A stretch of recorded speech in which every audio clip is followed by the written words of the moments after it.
YouTube. Like mentioned in the last video, we got a cage for the Camaro. So we got it in the garage. Stuck the Trans Am over there for now. And here's our cage. We're gonna take the seats out. We're gonna take the center console out, and we're gonna take out these things that run up the side there. We're gonna take all this out and get it ready to put the cage in it.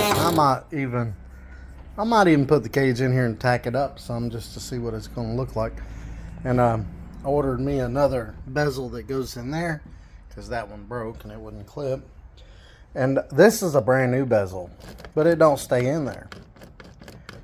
Everybody's like, hey, you got a window roller up and they're in electric. I put manual windows in. I just left this in here.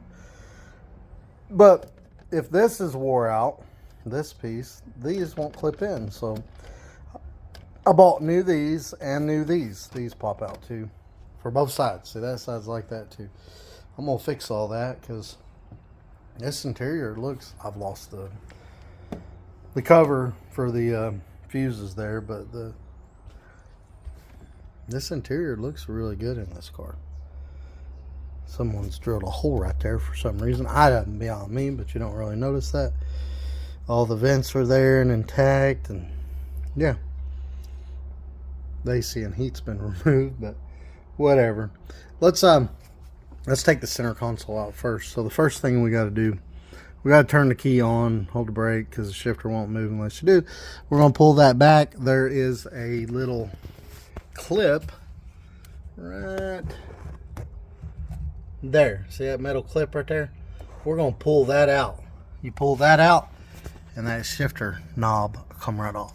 So we're going to do that first. Found is gets that out the easiest is either a small screwdriver or these little dental picks. And you can actually buy these dental picks at Harbor Freight. The beeping will drive you nuts. But anyway, it ain't easy to get a hold of it, but once you get a hold of it and pry it out, it'll pop right out like that right there.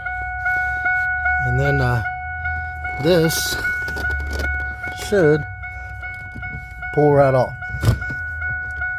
I'm gonna have to pull on it with both hands or something. There we go, that pulled off. Now we can take this piece out and it just pops out. There are some lights attached to it. One light. Go ahead and take that out.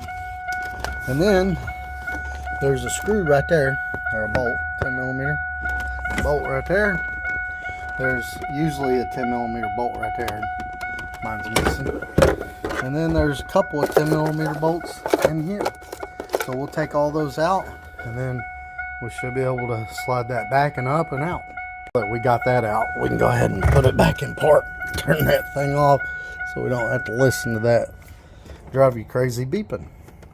If yours has that bezel, we got to take that bezel out and unplug, which I've already done that. That one's, it broke on me right there where it clips on the bottom.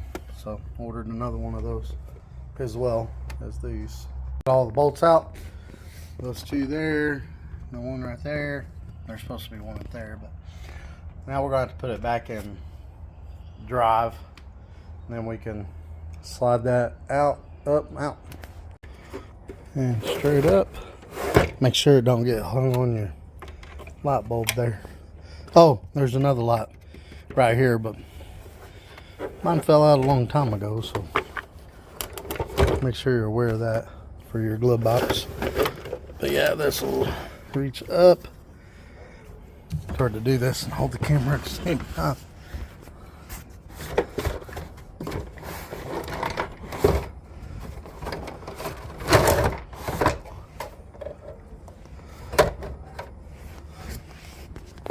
Make sure it don't hang on no wires, and here we go, that's out. So we'll go ahead and pull that out. Take the seats out next, just because those screws that hold those in are a lot easier to get to with the seats out. We have to take this long one out that goes up there, and then we need to take these out too. Might have to move the seat back and forth to get to all of them, but take those out. And on the front, It's got these covers. There's a bolt underneath those. Let's go ahead and take that off.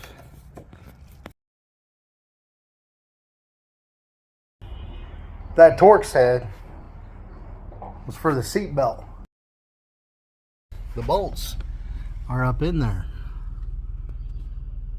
So yeah, let's take the bolts out of the back. All right, it's out. Both bolts are out. Now this seat's electrical, so we gotta unplug that harness down here. All right, we'll loosen up the Torx bit. Take this out. We gotta unplug it for, hey, your seatbelt's on. And we're going to take this one out as well. Didn't I say those Torx heads like to strip out? I hate them things. Whoever come up with that needs to be pushed off of a high bridge or something. I don't know how I'm going to get that out now. We'll go ahead and take the trims out on this side. It's diverted. I beat a bigger torque bit down in it, and I was able to break it loose, luckily. All right, and then this one's got screws, which half mine are missing. So we'll take those out and we'll take this piece off. That's unbolted and we pulled that out. I can't remember if you can snake it around the hood release, or I took all that out. I popped my hood up there. I like it better that way. Or if you have to take the hood release apart right there. I can't remember. But yeah.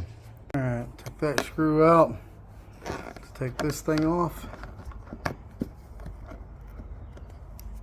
It unclips right there, but I just needed to snake this out of it. And once you snake that out of it, you have to have the door open to get it out. And don't forget your plug for your light. And yeah, that comes right out. And then we'll take the other side out too. It had speakers in here, but I took the speakers out. We just use the front speakers. We don't hardly listen to the radio anyway. Rinse and repeat on the other side there. Now let's rip this carpet out of here. Hopefully it's not glued in. All right, so it's split up here, right down the middle. So pull this part off. Then I pulled that part around. Now I'm gonna pull the back down and hopefully take it all out. That's the idea anyway. We'll see what happens. And we'll get rid of this too. And then we'll get rid of this stuff. We don't need that. I might buy a new carpet too, because that stuff's stained. I actually want black, but all the trim is tan, so I don't know. We'll see if we can clean it. I mean, the car's ugly anyway, but I don't know. One day maybe. I kind of like it multicolored, because when people see me at the track, they know who I am.